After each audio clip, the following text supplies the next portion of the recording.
Chapter 1. In the early spring, as the winter snow began to melt, the chill lingered on. A carriage moved along the post road, emitting a melodious sound. The interior of the carriage was exceptionally tranquil, with a hint of exotic fragrance wafting from a corner, soothing the senses. Lady Eleanor lay on a couch inside the carriage, her eyes closed, in a light slumber, as she was on her way to London from Norwich. The journey from Norwich to London required both water and land routes, taking about half a month. Lady Eleanor, despite being a merchant's daughter, had enjoyed a comfortable life since childhood. However, as the journey progressed, it became a test of her endurance. Feeling fatigued before noon, she decided to take a nap. The two maids inside the carriage also dozed off bit by bit. Lady Eleanor's sleep was restless, and in the haze of slumber, she seemed to return to the frightening and embarrassing cave she had encountered. 2 months ago, accompanied by her steward, Walter the bailiff, she had traveled to the small town of Aylsham to sell well-salted brine. Aylsham, situated on the border of Norwich, adjacent to the southern kingdom, was known for its mixed population and frequent visits from bandits and mercenaries, disturbing the peace of Norwich. The people of Aylsham lived in poverty, struggling to afford salt, which was priced higher than meat.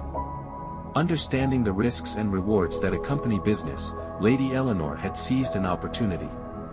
She secretly arranged for her cousin from Winchester to smuggle a batch of well-salted brine, which was coarse in texture, hard to tax, and difficult to trace.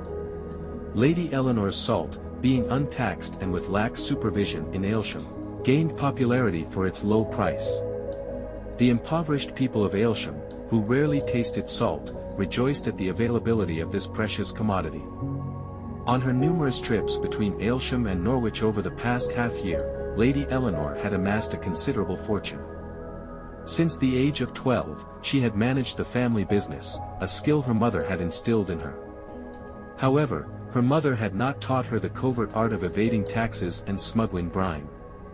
Therefore, Lady Eleanor kept her business dealings with Aylsham hidden from her father, the merchant baron. On the day when the people of Aylsham snatched several carts of salt, she decided to return to Norwich before nightfall.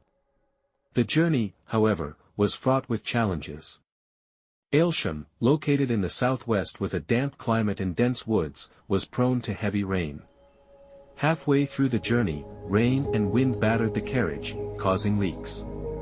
To avoid revealing her wealth, Lady Eleanor traveled in a discreetly covered carriage. In the midst of a winter storm, Lady Eleanor shivered as her clothes quickly soaked.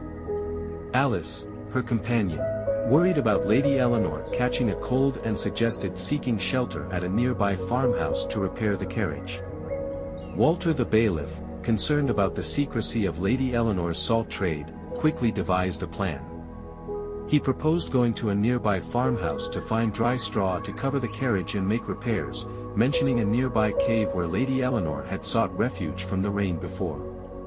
Lady Eleanor, already feeling fatigued, agreed, instructing a few guards to accompany him. As they approached the cave, Lady Eleanor's unease grew, as if she were returning to that dreaded cave of the past.